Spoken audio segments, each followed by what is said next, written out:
주의 이름만이 오직 주의 이름만 이곳에 있습니다.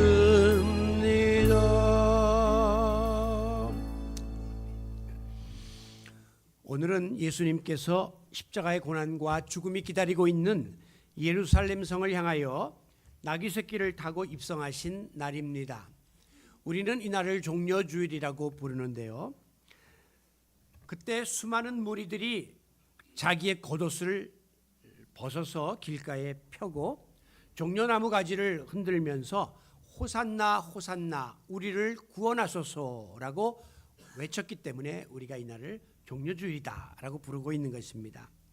백성들은 예수님을 오래전부터 예언되었던 민족의 구원자 메시아로 기대하며 믿고 있었습니다. 내일부터 예수님은 십자가를 지시기 위해서 온갖 고난을 고초를 당하시면서 생애 마지막 닷새를 보내게 됩니다. 그래서 우리도 다음 주일을 고난주간으로 지키게 될 것입니다. 예수님은 이번에 내가 예루살렘 성에 들어가면, 그동안에 수없이 예루살렘 성을 들락날락 했지만 이제 내가 다시는 그 성에서 살아나오지 못한다는 사실을 알고 계셨습니다. 여러분, 세상에 본인이 죽을 것을 알면서 사지로 들어가는 사람은 없을 거예요. 죽으러 들어가는 사람은 없죠. 거기 들어가면 죽는다 그러면 길을 쓰고 안 들어가려고 애를 쓸 거란 말이죠. 오토 원비어라고 하는 21살짜리 미국 대학생이 호기심에 북한 관광을 갔다가 김정일 포스터를 보고 호텔에 그 포스터를 기념으로 좀 가져오려고 뛰었는데 이게 이제 최고 존엄 훼손죄에 걸려가지고 노동교화형 15년을 선고받았습니다. 그래서 그 청년이 17개월 동안을 억류되어서 구금 생활을 하던 중에 고문 후유증으로 인해서 식물인간이 되어 미국으로 이렇게 송환이 됐죠. 그런데 불과 6일 만에 사망하고 말았습니다. 그가 찍은 사진을 보면요, 이 은둔의 왕국에서 눈싸움을 하면서 아주 즐겁고 행복하게 찍은 사진이 나와요. 이때만 해도 내가 이 땅에서 억류되어 17개월을 지내다가 혼수 상태가 되어서 이제 죽음의 몸이 되어 고국으로 돌아올 것이라는 것을 상상도 하지 못했을 거예요. 만약에 그 같은 사실을 그가 예상이라도 했다면 절대 그 죽음의 땅에 들어가지 않았을 것입니다. 그런데 예수님은 지금 예루살렘 들어가면 나는 여기서 십자가에 달려 죽는다라는 사실을 아셨음에도 불구하고 그 죽음을 통해서만 인간의 죄를 대속하시려고 하는 하나님의 뜻을 이룰 수 있다라고 하는 사실을 믿었기 때문에 마치 세상 죄를 지고 가는 어린 양처럼 죽음이 그를 기다리고 있는 예루살렘 성을 향하여 묵묵히 발걸음을 옮기셨습니다.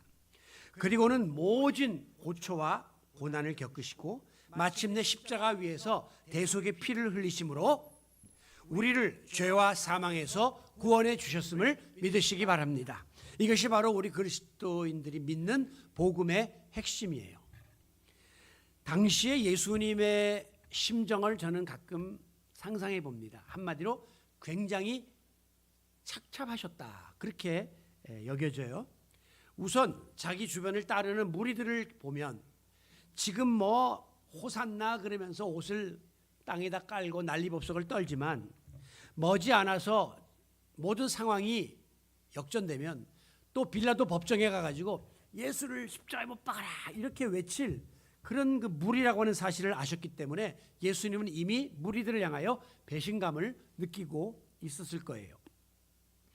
그런가 하면 이제 예수님 주변에서 우쭐거리면서 따라다니는 제자들을 볼 때 예수님은 측은한 마음이 들었을 겁니다. 그토록 입술로는 나를 사랑한다고 말하고 뭐 죽을지언정 배반하지 않겠다고 저렇게 단언을 해놨지만 머지않아서 다 도망가고 뿔뿔이 흩어질 것을 예수님은 알고 계셨기 때문에 제자들을 볼 때 참 안 됐다 하는 측은지심이 들었을 거예요. 그런가 하면 예수님은 자기 본인에 대해서는 굉장한 갈등을 느끼고 있었을 것입니다. 죄 없는 내가 왜 이 인류의 죄를 대신해서 형벌을 받아야 한단 말인가? 그리고 이제 내가 예루살렘에 올라가면 십자가에 달려 죽는다라고 하는 사실을 알고 계셨기 때문에 인간적인 마음에 여러 가지 갈등을 겪고 있었을 것이다. 이렇게 추측을 해봅니다. 그러므로 예수님이 십자가를 지시기까지 예수님이 겪었던 고통은 육체적으로도 극심한 고통과 아픔을 겪었고 또 사람이 느낄 수 있는 심적인 정신적인 고통과 아픔까지 동시에 다 한 몸에 짊어지고 십자가를 향해 올라가셨던 거죠. 내일부터 예수님은 본격적인 고난을 이제 당하게 되는데 이 고난이라고 하는 말을 헬라 말에서는 트리피스라고 합니다. 그 뜻은 뭐냐면 어떤 의미로든지 간에 죽을 지경에까지 이르게 될 큰 아픔, 한마디로 고난은 아픔을 의미하는 거예요. 죽을 만큼 힘든 아픔, 이것이 바로 우리 주님이 당한 고난이었습니다. 본문이 기록되어 있는 이사야 53장은 예수님이 이 땅에 오시기 전인 BC 700년 전경에 이사야를 통해서 메시아가 세상에 오실 것이고 그가 당하게 될 고난을 그대로 예언한 말씀으로 유명해서 우리가 메시아 고난장이다라고 부르고 있습니다. 오늘 본문에 보면 예수님이 인간의 죄값을 지불하기 위해서 겪으셨던 고난과 아픔의 내용을 아주 다양한 단어로 묘사하고 있는데요. 조금 자세하게 살펴보면 3절 멸시를 받고 버림을 받고 간고를 당하고 질고를 당했다. 그렇게 말씀하고 있어요. 4절에 보면 질고를 짊어졌고 슬픔을 당하고 징벌을 받고 매를 맞고 고난을 당했다. 이렇게 말씀하고요. 5절에 보면 찔리고 상하고 징계받고 채찍에 맞았다. 이 모든 단어는 한마디로 고난, 괴로움, 아픔, 징벌 이런 것들을 예수님이 다 짊어지셨다는 것을 표현하기 위해서 장장 석절에 걸쳐서 인간이 당할 수 있는 모든 아픔들을 열거하고 있는 거죠. 오늘 우리는 예수를 믿는 주님의 자녀로서 그리고 예수님의 발자취를 따라가기 원한다고 말하는 주님의 제자로서 우리가 주님의 뒤를 따라가기 원한다면 오늘 우리는 필히 이와 같은 아픔을 각오해야 합니다. 예수 믿는데 우리가 얼른 생각하면 좀 편하고 즐겁고 편안하게 믿을 수 없나 이렇게 여기는 분들이 있지만 그것은 우리의 희망사항일 뿐 분명한 것은 예수 믿는 사람들 신앙생활에 있어서의 고난과 아픔은 이거는 내가 해도 되고 안 해도 되는 선택의 여지 옵션이 아니라 믿는 사람은 누구나 다 이것을 감당해야만 할 의무적인 조항이다 하는 사실을 아셔야 해요. 왜? 예수님께서 마태복음 16장 24절에서 제자의 길에 대해서 말씀하시기를 아무든지 나를 따라오려거든 주님의 제자가 되기 원하느냐? 그렇다면 자기를 부인하고 나를 부인하는 아픔을 감수하고 그리고 자기 십자가 내 몫에 태인 십자가를 지고 나를 좇을 것이니라. 이렇게 분명히 제자의 길은 자기 부인의 길이고 십자가의 길이다 하는 것을 우리에게 가르쳐 주셨기 때문에 오늘 제자의 삶을 살기를 원하는 우리들에게 고통과 아픔은 필수적으로 뒤따를 수밖에 없는 전제 조건입니다. 물론 우리가 예수 믿고 구원받아 하나님의 자녀가 된 다음에 많은 특권을 누리게 되었습니다. 구원의 기쁨, 내세에 대한 소망, 감사의 생활을 하게 되었고 늘 성령 충만하고 신령한 복을 받아 누리게 되었죠. 또한 말씀과 기도와 찬양의 능력도 경험하게 되었습니다. 이건 우리에게 주어진 특권이에요. 그러나 예수님은 그와 같은 특권만을 기대하며 살았던 제자들을 향하여 너희는 내가 마시는 잔을 마실 수 있느냐라고 물어봤습니다. 예수님이 돌아가시 직전까지도 제자들은 누가 더 높은 자리에 앉을 것인가, 특권을 누리고 권력을 잡을 것인가를 가지고 싸우고 있었는데 예수님은 그들을 향하여 너희가 내가 마시는 잔을 마실 수 있느냐 그랬는데 예수님이 마시려고 하는 잔은 바로 고난의 잔, 십자가의 피잔이었거든요. 너희들이 높아지려는 곳에 뜻을 두면 안 되고 고난의 잔을 마실 각오를 해야 된다라고 분명히 일깨워 주신 겁니다. 오늘 우리 한국 교회와 성도들이 위기다라고 하는 말은 이구동성으로 이야기하고 있어요. 그 위기의 원인이 뭐냐 여러 가지가 있을 수 있지만 저는 오늘 우리가 지나친 기복주의에 빠져가지고 예수 믿으면 잘되고 복받고 형통하고 모든 것이 평안하다라고 하는 이런 하나의 환상 속에 우리가 빠져 있기 때문에 정작 우리가 지불해야 될 고통과 아픔과 고난을 회피하는 거예요. 그리고 편안함과 영광과 축복만 추구하려고 하는 풍조가 오늘 한국교회 안에 깔려 있기 때문에 오늘 십자가의 능력이 우리에게서 상실되었고 한국교회는 힘을 잃고 빛과 소금의 사명을 감당하지 못한 채 밖에 버리워 밟히우는 소금 노릇을 하고 있는 거예요. 그러므로 오늘 우리가 이와 같은 위기에서 벗어나서 진정 주님을 따르는 제자가 되기를 원한다면 오늘 저와 여러분에게 주어진 십자가를 질 각오를 해야 돼요. 주님이 우리에게 요구하셨던 고난의 쓴 잔을 마실 그런 각오를 가지고 우리 주님의 고난에 동참할 수 있는 성도 여러분이 되시기를 바랍니다. 자, 그렇다면 오늘 우리 성도들이 감당해야 될 고난은 무엇인가? 우리가 옛날에 핍박 시대처럼 매를 맞습니까? 감옥을 들어갑니까? 배를 곪습니까?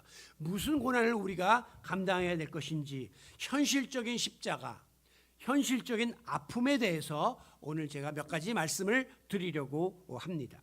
먼저 우리 그리스도인들은 용서를 하기 위한 아픔을 감내해야 합니다.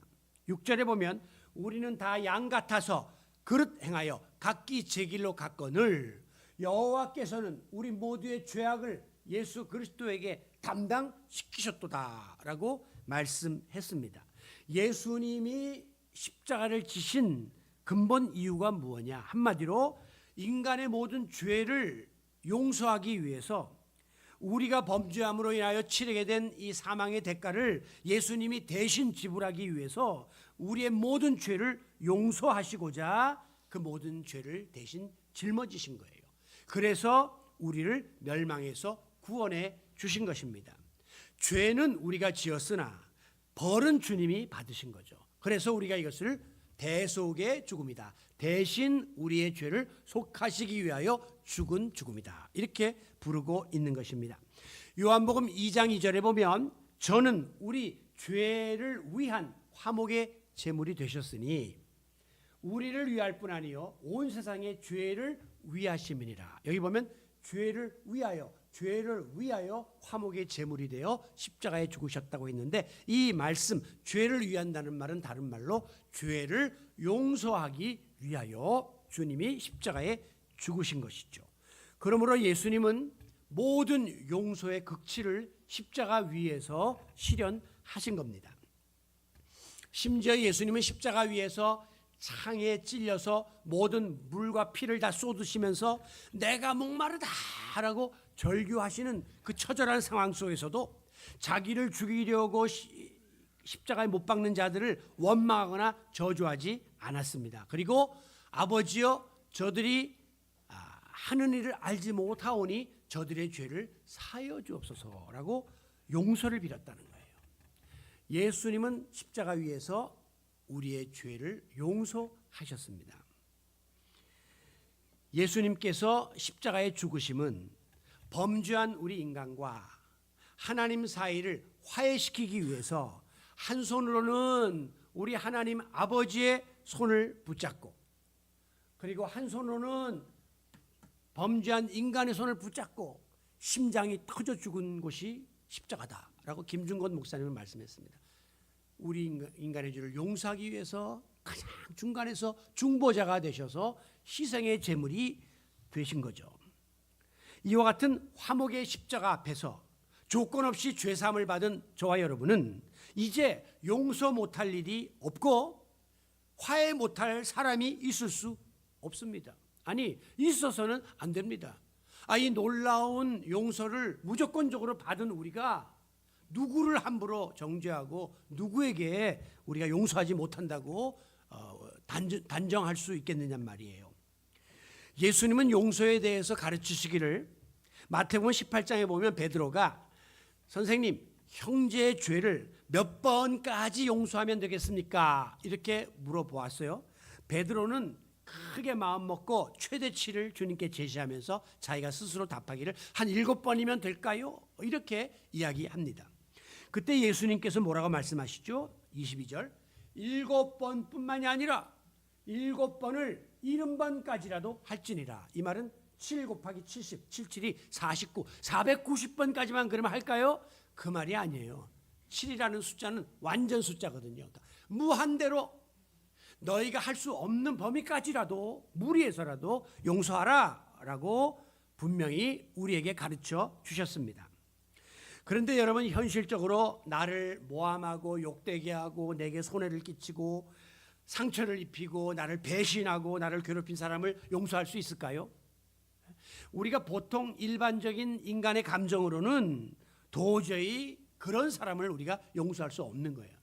용서할 수 있는 사람이 있고 못할 사람이 있다는 이런 선입견이 우리에게 있다는 거죠. 내게 어려움을 준 그런 사람이 만약에 있거나 어떤 사건이 있었다면 여러분은 자다가도 벌떡벌떡 일어날 거예요. 밥을 먹다가도 숟가락을 내려놓을 거예요.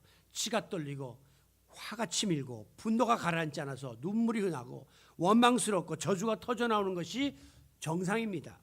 그렇기 때문에 지금 이 용서를 제가 아픔이라고 이야기하는 거예요. 이게 그냥 보통 사람이 할 수 있는 게 아니란 말이에요. 정상적인 상황에서 내가 용서할 수 없는 상황이 분명히 있다는 것이죠. 그러나 더 이상 잘못을 따지지 말고 묻지 말고 계산하지 말고 그냥 확 덮어버리는 것이 바로 용서예요. 그러니까 용서에 아픔이 있죠. 그러나 그 아픔을 우리가 감내해야만 주님께로부터 용서받은 자로서의 도리를 다하는 것이다 라고 하는 겁니다.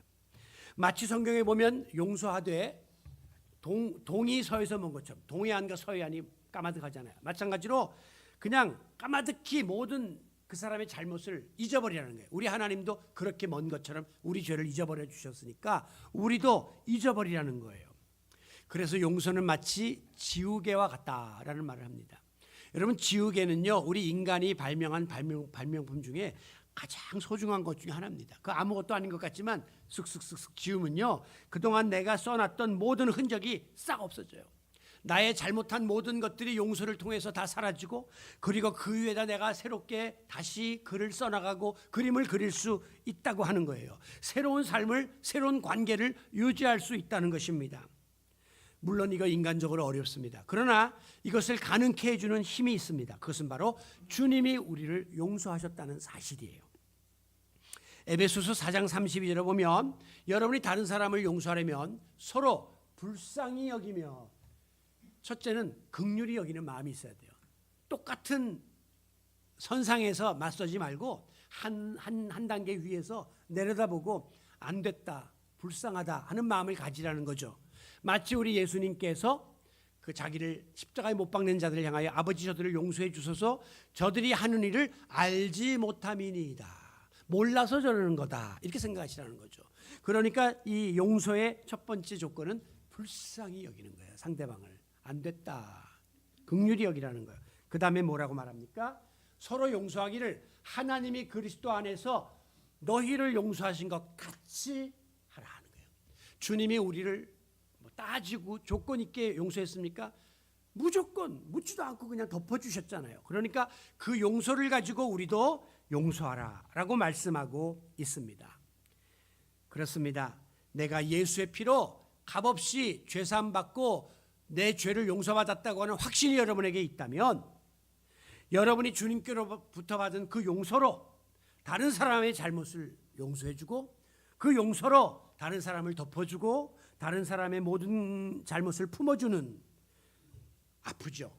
괴롭죠. 그러나 그 아픔을 감내하는 것이 우리 그리스도인들이 오늘날 감내해야 할 아픔이라는 사실을 다시 한번 마음속에 되새기시고 여러분의 용서의 대상을 떠올리시고 그들에게 내가 다시 한번 용서하는 아픔을 내가 참고 견뎌보겠다고 하는 결단을 내려보시기를 바랍니다.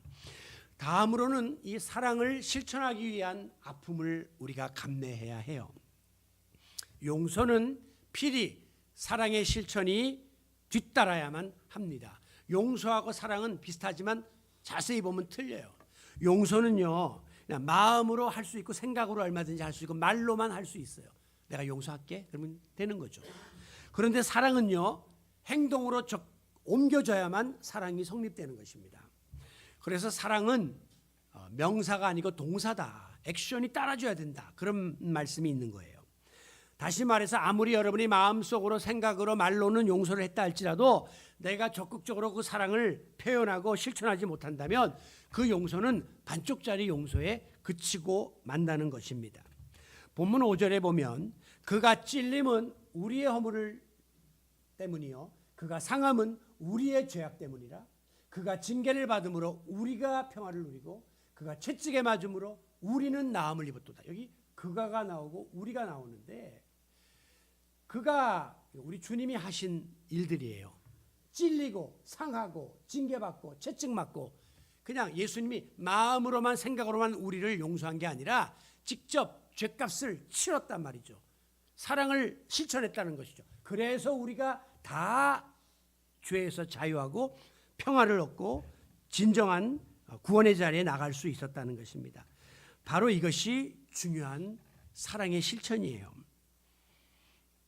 고구려 시대에 이 고려장이라는 게 있었습니다. 문헌에 보면 한 70세 이상 되면 부모님을 지게에다가 지고 갔다가 산속에 버리는 거예요.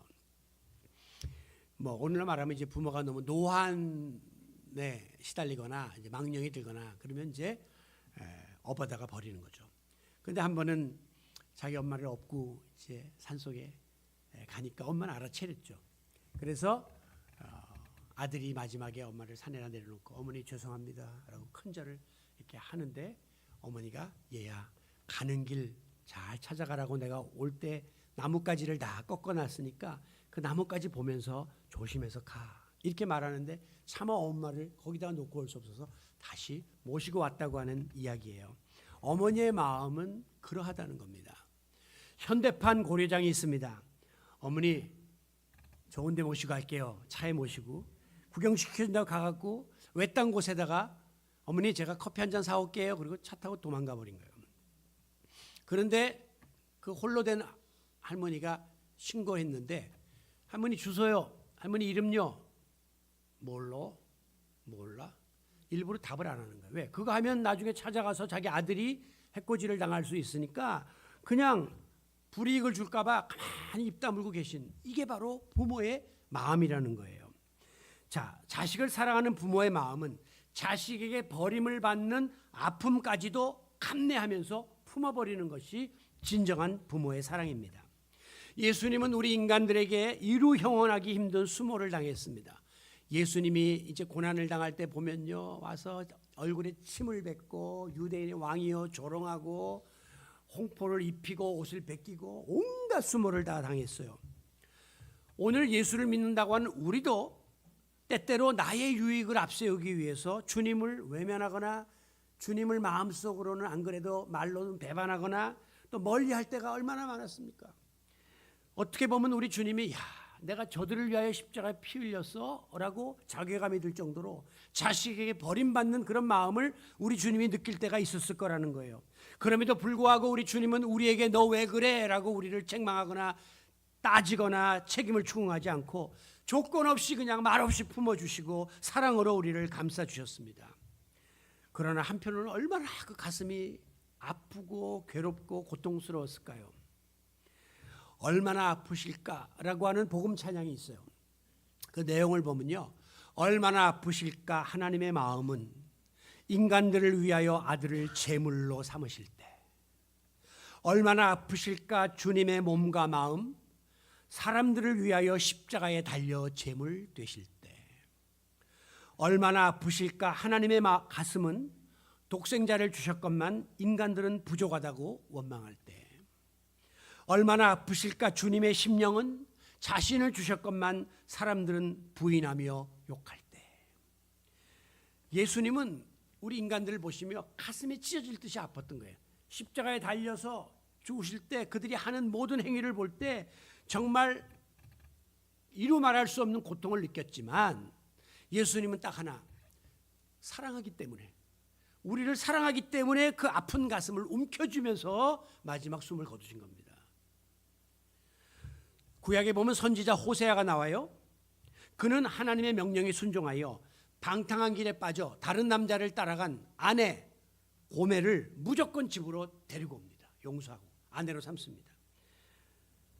이 행위는 이스라엘 백성이 이방신을 따라 영적 간음을 행했는데 그럼에도 불구하고 이들을 다시 품어오는 하나님의 심정을 전하기 위해서 이런 예언을 하도록 한 거예요. 여러분, 말이 그렇지 다른 남자 따라가서 바람난 아내를 다시 용서하고 데리고 집에 데려오는 이 호세아의 심정은 말할 수 없이 아팠죠. 고통스러웠죠. 정말 견딜 수 없었을 것이에요. 여러분, 바로 그래서 사랑은 아픔이에요. Love is a pain. 사랑은 아픔이다라고 하는 말이 있습니다. 아픔이 없는 사랑은 그건 사랑이 아니에요. 우리가 사랑하기 때문에 더 참고 견디고 인내하고 때를 기다리고, 사랑하기 때문에 양보하고 손해보고, 사랑하기 때문에 낮아지고 섬기고 품는 거예요. 사랑하기 때문에 상대방의 잘못에 대해서 두 번 다시 말하지 않고 기억하지 않고 견뎌내는 아픔의 대가를 지불하는 것입니다. 사랑에는 아픔이 따르게 되어 있는 거예요. 동서고금을 막론하고 우리가 사랑을 고귀하다고 하는 이유는 사랑은 이코르 희생이기 때문에 그렇습니다. 사랑하는 대상을 위해서라면 아무리 강한 사람도 스스로 약해져요. 아무리 부한 사람도 사랑하는 사람을 위해서라면 스스로 가난해져요. 예수님도 우리 인간을 사랑하셨기 때문에 하나님의 아들임에도 불구하고 낮고 천한 이 땅에까지 내려오셨고, 하나님의 아들임에도 불구하고 죄 없음에도 불구하고 인간의 죄를 담당하고 십자가를 지시기까지 온갖 희생의 대가를 지불하신 것입니다. 그렇습니다. 오늘 죄인인 나를 사랑하셔서 찔리고 채찍에 맞고 상하고 징계를 받는 이 모든 아픔을 몸소 감당하신 예수 그리스도의 고난을 본받아서, 만약에 내가 용서할 뿐 아니라 사랑을 실천해야 될 그런 대상이 있거나 일이 있다면 그건 매우 아픔을 지불해야 하지만, 그러나 오늘 현실적으로 우리가 감내해야 할 아픔이다 하는 사실을 기억하시고, 오늘 고난 주간을 앞두고 용서와 사랑의 아픔을 내가 감당해 나가겠다라고 생각하시면, 여러분 주변에 용서해야 될 대상이 보이고 내가 품어야 될 대상이 보이고 사랑을 베풀어야 될 대상이 보일 거예요. 그렇다면 그 사랑의 아픔을 감내하면서 주님의 뒤를 따라가기를 결단하는 성도 여러분들이 되시기를 바랍니다. 마지막으로 우리 그리스도인들은 선한 싸움을 싸우기 위한 아픔을 감내해야 합니다. 사람은 일생을 살면서 두 종류의 싸움을 싸워요. 첫째는 외적인 싸움이고 둘째는 내적인 싸움인데, 외적인 싸움이라는 건 뭐냐면 내가 처해 있는 환경이나 일이나 사건이나 물질이나 여러 가지 외적인 요소 때문에 스스로를 지키기 위해서 싸움을 하는 거예요. 이게 우리 인생살이에서 일어나는 생존 경쟁이죠. 우리는 끊임없이 살기 위해서 이 모든 상황과 싸움을 하고 있습니다. 그런데 이제 예수님을 영접한 다음부터 우리 마음에는 내적인 싸움이 주어지게 되었어요. 그것은 내 마음속에서 수시로 일어나는 여러 가지 욕망과 분노와 미움과 시기심과 물욕과 정욕과의 이 부정적인 감정을 내가 다스리면서 싸우기 위해 여러 가지 우리가 힘을 기울이게 되는 거죠. 이걸 가리켜서 우리가 선한 싸움이다 이렇게 말하는 거예요. 예수 믿기 전에는 이것 때문에 고민 안 했는데 예수 믿은 다음부터는 이것 때문에 우리가 계속해서 싸움을 싸워가고 있는 것입니다. 그러면 외적인 싸움과 내적인 싸움 중에 어느 것이 더 힘드냐? 엄밀한 의미에서 내적인 싸움이 더 힘든 거예요. 즉 내 자신과의 싸움이 가장 힘들다고 하는 거예요. 예수님이 십자가의 죽음을 앞두고 마지막 기도를 하러 겟세마네 동산에 올라갔습니다. 사랑하는 제자 셋을 데리고 올라갔어요. 그때 예수님이 뭐라고 그들에게 부탁을 했냐면 마태복음 26장에 보면 내 마음이 매우 고민하여 죽게 되었으니 그렇게 말합니다. 여러분, 예수님이 지금 자신과의 싸움에서 심한 갈등과 아픔을 느끼고 있었음을 보여주는 거예요. 마음이 고민되는데 어느 정도로 죽을 지경이다 이렇게까지 말씀하고 있는 거예요. 아니, 하나님의 아들인데 뭐 그렇게 고민할 것이 있나, 그냥 순종하면 되지라고 생각할지 모르지만 예수님도 인간의 몸을 입었기 때문에 마음의 갈등을 끊임없이 하고 있었다는 것을 보여주는 거죠. 그러고 나서 39절에 하나님께 뭐라고 기도하냐면 아버지여 할만하시거든 이 잔을 내게서 지나가게 하옵소서. 아니 지금 십자가에 져야 될 거 뻔히 알고 계시는 입장인데 뭐 굳이 또 구차하게 이 잔을 지나가게 해달라, 십자가 안 지게 해달라고 기도할 건 또 뭐예요? 근데 예수님은 그렇게 분명히 기도했습니다. 인간적인 마음의 갈등이 있었다는 거예요. 십자가 안 지고 싶은 마음이 있었다는 거예요. 그러나 그 다음에 뭐라고 말씀하죠? 그러나 내 뜻대로 마옵시고 아버지의 원대로 하옵소서라고 다시 정정합니다. 그 말은 예수님도 마음속에서 엎치락 뒤치락 갈등을 하고 이렇게 어려운 자신과의 싸움을 하고 있었음을 보여주는 것입니다. 이와 같이 예수님은 하나님의 아들이었지만 육신을 입었기 때문에 솔직히 안 죽고 더 살고 싶은 마음도 있었고, 또 우리 주님은 하나님은 십자가를 지고 죽으라시니 그 하나님 뜻 사이에서 갈등과 큰 아픔을 겪으셨던 겁니다. 오죽하면 누가복음 22장에서 이 같은 모습을 예수님이 힘쓰고 애써 더욱 간절히 기도하시니 땀이 땅에 떨어지는 핏방울 같이 되었더라. 막 그냥 고민하면서 기를 쓰니까 이 모세혈관이 터지면서 땅구멍으로 핏기가 서려나올 만큼, 땀과 피가 엉켜오를 만큼 자신과의 싸움을 싸우는 아픔을 예수님도 경험하셨다고 하는 것입니다. 오늘 우리 그리스도인의 여정은 바로 이 선한 싸움의 여정이에요.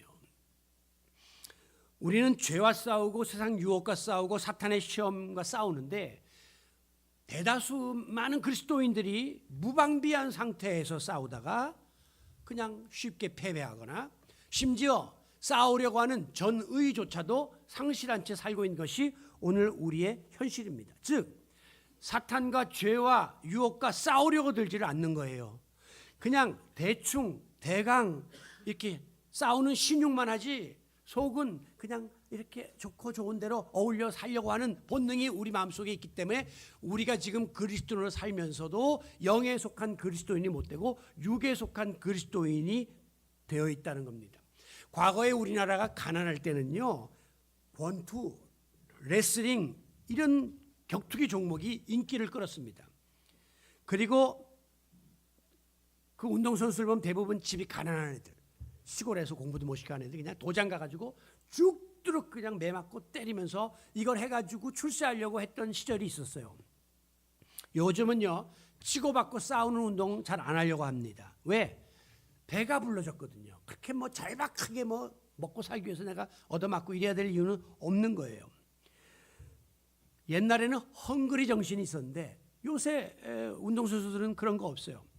그러니까는 이제는 얻어맞으면서 하는 운동보다 즐기면서 하는 운동을 하려고 하니까 뭐 야구나 축구나 이런 구기 종목으로 많이 가고 있는 겁니다.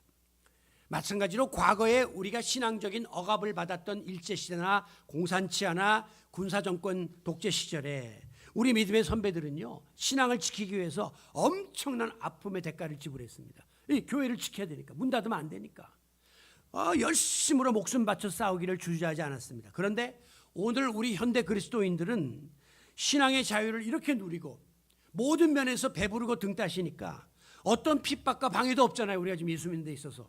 그러니까 본인이 원하는 대로 편하게 신앙생활을 하려고 하는 그런 마음들이 대다수의 마음을 지배하고 있습니다. 죄송하지만 우리 목사님들도 만나면 다 그런 거예요. 어떻게 하면 예우 잘 받고 좀 좋은 차 타고 그러면서 목회할까, 그런 데에만 꽂혀 있지 뭘 희생하고 헌신하고 아픔을 지불해야 하는 마음이 1도 없는 걸 느끼면서 깜짝깜짝 놀라는 거죠. 왜 우리가 그런 쪽으로 목표를 삼았다면 사업을 했어야죠. 세상에 나가서 일을 했어요. 근데 주의 종이 되었을 때는 이미 그런 것을 각오하고, 때로는 아이들 교육시키는 데도 어려움을 겪을 아픔도 있고, 경제적으로도 노후 보장을 못 받는 아픔도 있고, 성도들에게 그 배신당하는 그런 아픔도 있고, 이런 게 일단은 알아야 되는데 이거 안 하려고 하는 거예요. 그러니까 목사는 목사대로 교인들을 비유 맞추고 그냥 어떻게 해서라도 이지고잉 편하게 가려고 그러고, 교인들은 교인들대로 싫은 소리 안 듣고 편하게 가려고 하니까 우리 공동체의 정체성이 흔들리게 되는 겁니다. 아픔을 지불하려고 하는 마음이 없는 거죠. 이 선한 싸움을 싸우려고 하는 의지가 우리에게 없다는 것입니다. 투사 기질이 없어졌고 야성이 다 사라져가지고 좋은 게 좋은 거지라고 하는 적당주의, 무사안일주의 속에서 우리는 무기력한 자리에 처하고 마는 것입니다. 여러분, 이와 같이 나약해져가는 우리를 향해서 오늘 하나님 말씀은 디모데전서 6장에서 믿음의 선한 싸움을 싸우라 이야기해요. 싸움 회피하지 말고 도망가려고 하지 말고 맞서라 이렇게 말합니다. 그런가 하면 또 이 로마서 12장 21절에서는 선으로 악을 이길 생각을 해야지 악에게 지고 지레 겁먹고 도망갈 생각을 하면 어떻게 하냐라고 우리를 강력하게 권면하고 있는 거예요. 오늘 우리가 세상에서 신앙생활 바로 하고 그리스도인으로서 주님을 따라가는 제자로서의 정체성을 지키기가 참으로 어렵지만 그러려면 많은 희생과 인내와 아픔을 경험해야 하지만 오늘 우리 그리스도인들은 마땅히 선한 싸움을 싸우기 위한 아픔을 감내해야 한다라는 사실을 깨닫고 다음 고난주간 한 줄만이라도 더 하나님 앞에서 내가 바로 서고 이렇게 연례 행사로 지나갈 수는 없잖아요. 좀 내가 씨름해보는 힘들어도 아픔을 감수해보는 이런 결단들이 우리 가운데 있어지기를 원합니다. 아무쪼록 수시로 엄습해오는 이 내적인 욕망, 죄, 세상 유혹, 사탄의 세력과 내가 맞서려다가 많은 아픔을 경험할 수 있지만 그것은 거룩한 아픔이에요. 소중한 아픔이에요. 그러므로 이것을 잘 감내하여 최후의 승리를 거두는 우리 성도 여러분들이 되시기를 바랍니다. 오늘 말씀을 마무리합니다. 우리의 믿음의 표상이신 예수님은 십자가의 아픔을 끝까지 잘 참고 견뎌내셨기 때문에 마침내 사흘 후에 다시 부활하셔서 부활의 영광을 누리게 되셨습니다. No cross, no crown. 십자가와 아픔이 없는 영광은 없다라는 사실을 명심해야 합니다. 우리의 삶과 신앙 여정 속에도 때로는 원치 않는 아픔이 옵니다. 우리는 그 아픔을 두려워하거나 회피해서는 안 돼요. 예수님이 그랬던 것처럼 십자가의 아픔을 우리가 참아가면서 모든 것 용서하기 위한 아픔, 그리고 더 나아가서 사랑을 실천하기 위한 아픔, 그리고 선한 싸움을 싸워보려고 하는 이런 아픔을 우리가 잘 감당해 나갈 수 있어야 하겠습니다. 아무쪼록 내일부터 우리가 맞이하게 되는 이 고난주간 동안에 내게 주어진 십자가 무엇인가 묵상하고 내가 주님의 고난에 조금이라도 동참하는 심정으로 내가 감당해야 될 아픔이 있다면 아버지 이것을 잘 감당할 수 있도록 힘주세요 라고 기도하면서 인내로 담대하게 우리의 신앙 여정을 달려나가는 신실한 주님의 제자들이 되시기를 예수님의 이름으로 축원합니다. 아버지 하나님, 우리는 아픈 것이 싫습니다. 편안하고 좋은 쪽으로 모든 것이 진행되기를 원합니다. 그러나 나를 따라오려거든 자기를 부인하는 아픔을 감수하고 또 십자가를 지는 아픔을 감수하라고 주님이 말씀하셨기에 오늘 다시 한번 우리의 마음을 다잡습니다. 우리가 지금 지불해야 될 아픔이 무엇이 있겠습니까마는 그러나 혹시라도 내가 용서할 수 없어서 지금까지 괴로워하는 사람이 있다면 그 아픔을 감내하고 용서하게 하시고 내가 사랑하지 못해서 괴로워하는 사람이 있다면 사랑하는 아픔을 지불하고 우리가 사랑할 수 있도록 인도하여 주시옵소서. 무엇보다도 이 세상을 살면서 그리스도인으로서의 정체성을 지키기 위하여 경험하게 되는 선한 싸움을 싸우기 위한 아픔이 아버지 우리 가운데에 있게 하여 주옵소서. 오늘도 주님의 십자가의 뒤를 따라가는 주님의 제자가 되기를 결단하는 성도들에게 아픔을 감내할 수 있는 힘 주시기를 원하옵고 예수님의 이름으로 기도하옵나이다. 아멘.